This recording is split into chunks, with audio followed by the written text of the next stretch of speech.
Thank you, Dr. Markwood and Dr. Bordelon, for setting the stage for the semester ahead. As they indicated, we learned a great deal in 2020.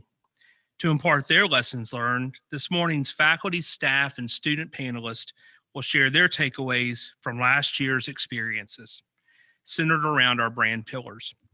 As we begin, a few housekeeping notes.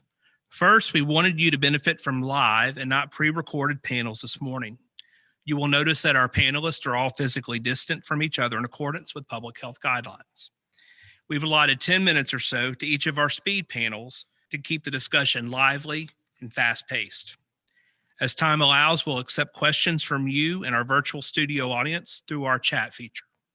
So we don't miss any of these questions, please reserve the chat feature for submitting those questions. You may choose to submit your questions in all caps so they stand out better amid other comments. We promise we won't consider you yelling at us. Following our 4 panels, we'll move you to breakout rooms so you can further discuss these lessons learned and how you incorporate them into your work this semester. Our first panel focuses on reimagining education. The pandemic changed what we do in fundamental ways: how we teach, how our students learn, and how we remain engaged, and how we keep everyone healthy and safe. First, let's meet our panelists, starting with Jessica. Hello, my name is Jessica Drake, and I am the Director of Marketing and the Forum here at Columbus State. Good morning. I am Lashika Thomas. I'm the Interim Director of Campus Rec.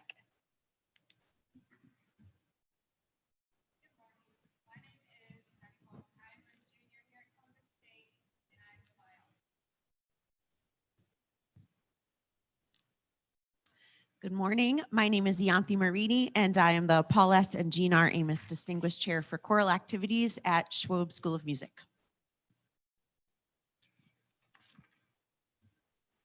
My name is Anise Yarber Allen, Dean of the College of Letters and Sciences. Thank you all for being with us. And Jessica, this first question goes to you, and our other panelists can jump in as they'd like.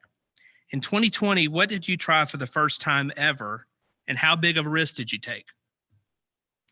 All right, so 2020 saw the 15th anniversary of the Jim Blanchard Leadership Forum. It was also the first year that we changed the name from the Jim Blanchard Leadership Forum to the Forum at Columbus State University. And so we had attendees who were used to 14 years of 2 days in person, back-to-back speakers. And around May, we realized that wasn't going to happen.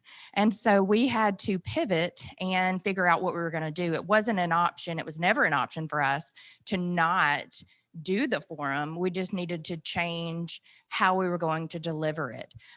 We had sponsors. We had people who had already purchased tickets. So the show must go on. And so what we were able to do is take video from the previous 14 years and look back on the lessons in leadership that we learned, many of which were still relevant and even more so today in the political and the social climate. So we took a huge risk and think that it paid off. We had sponsors who diligently stuck by us and said, we trust you with the funds that you've been given. We were able to offer it at no cost to attendees. On the day of the event, we saw roughly the same number of people who would have come to the in-person event attend online, but the effects of that, we offered it, it may still be up at the forum.columbusstate.edu, but we offered it after. And so we saw more than double those viewers. We saw 8 of the USG institutions participate, 16 higher education institutions participate. So we were able to increase our footprint with the event. So we were thrilled with the results and don't exactly know what we're going to do for 21. Thanks, Jessica. Any other thoughts from our academic side? Yanthi? We learned pretty early on in March that choral singing was one of the super spreader events of COVID-19. And so as I went into the summer to decide how to teach during the fall, I sort of had a big fundamental decision to make. And that was, do I try and simulate some sort of ensemble experience using technologies and doing sort of the virtual choir thing that you may have seen all over online? Or do I completely restructure and reimagine what the choirs do this semester? And so I really tried to think about, well, what is the purpose of ensemble singing? The purpose of ensemble singing is to learn how to listen to other people in real time. And that really can't be simulated online, no matter how excellent the technology is. And so I decided on the latter. I decided to totally restructure what the choirs were going to do in the fall. And that, of course, was a first-time experience for me to have a choir that didn't sing. And so we learned the theory of what it means to be a choral singer. We learned all about score study. We learned about communication of text that could be honest. We talked about the parallels of society and politics in music. We talked about all sorts of topics that I wouldn't have otherwise had the time to do in a typical normal rehearsal process. And it also afforded us the opportunity to bring in I think that I had a total of 10 or 11 leading choral professionals coming into us over Zoom and talking about their areas of expertise: Latin American choral music, gospel choral music, Bach, Brahms, among other topics. So we decided to basically not sing, but to learn about what it means to be a great choral singer. Great. Thank you so much. The second question, Lashika, we'll give you an opportunity to share. In seeking to innovate, we've been encouraged by Dr. Markwood to risk failure. What did you learn from trying something this past year that didn't work exactly the way you planned? Okay.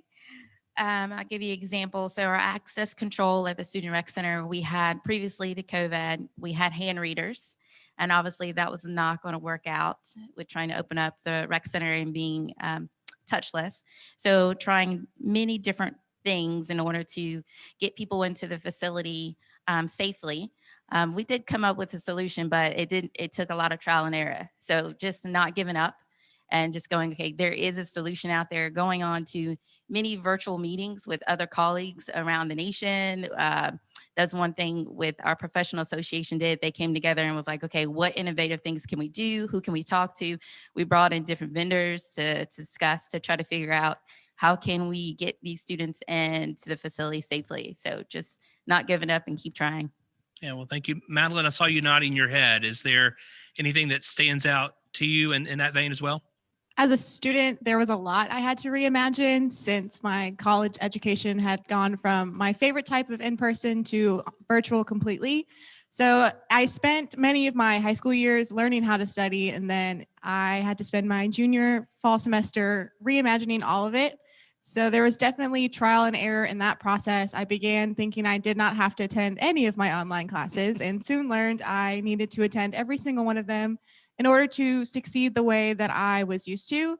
I also had to give a lot of grief to myself as a student that we were all learning together how to relive in this new normal that we had. So there was a lot of trial and error and a lot more communicating with my professors about what I needed and how I could grow and be successful like I always was. Without naming names, is there a particular faculty member or a particular technique that really stood out in supporting you in that transition to online studying? I think open communication that any professor provides really helps any student feel the connection that they have instead of it just being someone's face on a screen. It's actually my professor that I get to communicate with. So knowing that they're always offering some line of communication with me helps me feel more comfortable and be a little more vulnerable with them to let them know a little bit more about what I'm struggling with instead of just struggling on my own. Great. That's great insight. Thank you. Anybody else have have a comment or a suggestion, Yantha? There were a couple of occasions where once the weather was sort of not too hot and humid to try and sing outside, that we did try to come together to sing as a choral ensemble. I thought that it was really important that the students not totally lose the ability to listen to one another. And so the first time that we tried that was by the amphitheater at the river, which turned out to be sort of a joyous failure for all. There were no acoustics there, and it was just virtually impossible to listen to one another and sort of to produce vocally in a safe way. And then we tried another place, and that was sort of the awning at the theater building, the Riverside Theater building, and that wasn't ideal either.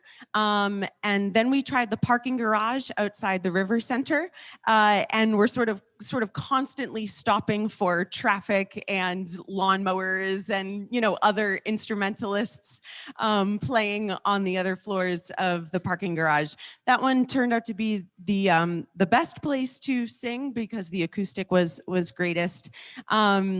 But the students really kept this attitude of failing joyously together to try and sing together. The biggest fail on my part, I think, was that hybrid really does not work. In that case, having people there in person singing together and then other people who are immunocompromised being on Zoom to watch the rehearsal or to sing their own part muted over the computer, that really isolated those students. So that was sort of a difficult thing that I didn't quite learn how to fix. So, Well, we appreciate you adapting. Of course, members of the choral program were part of our holiday card that the university produced virtually and shared with alumni and others. So we thank you for adapting in that way. And I know that our River Park neighbors will certainly miss the concerts and performances that they can hear when we get back to our new normal. We have about a minute left. And so Anise, this question is for you as we wrap up. What program or activity will you continue to do differently post-pandemic in the College of Letters and Sciences as a result of its unexpected success? Well, that's a very interesting question. It goes with the lessons learned. So as we entered into this COVID-19 situation, one of the things that was really critical for me is communication. And how do I keep our faculty, staff, and students with fluid communication about all of the pillars that we're speaking about now? There's so many activities going on. How do we do that without email and Zoom meeting overload? And so as a dean, I had to make a decision. We used to have in the College of Letters and Sciences, Tea with the Dean. This was an opportunity for faculty and staff to get together and over a meal and share information and enjoy each other's company. How could I recreate that or reimagine it in a COVID environment? And so what we decided is to have bi-monthly check-in meetings. And this was a time for us to ensure that our faculty and staff were doing okay, but also to share information, inviting people from all over the university to tell us of things that were going on, activities, and it was a time for us to ask questions, and we would invite people from all over. But also, I would reach out to our students, sending emails to students to make sure that they were okay, touching base with them, and it really proved quite fruitful. I would hear back from students and they would tell me what their challenges were, and I could reach out to either the department chair or a faculty member and try to resolve those. So I kind of like that kind of communication without being too much of a burden.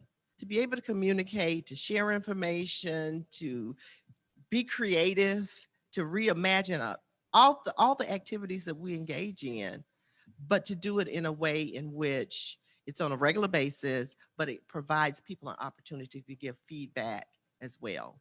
So we'll keep that going for sure. Great. And I'll say one other thing, Tea with the Dean, we would have normally about a 40 to 50% participation rate. We have found that in our bi-monthly check-in meetings, we have upwards of 80 to 90% participation. So it's really working out very well. Sounds like a great success. We thank you so much for sharing that. Thank you all to our panelists. We're going to transition to our next panel. We've got some words of thanks and appreciation that will show on your screen as we transition those. So take a moment to enjoy those as we swap panelists.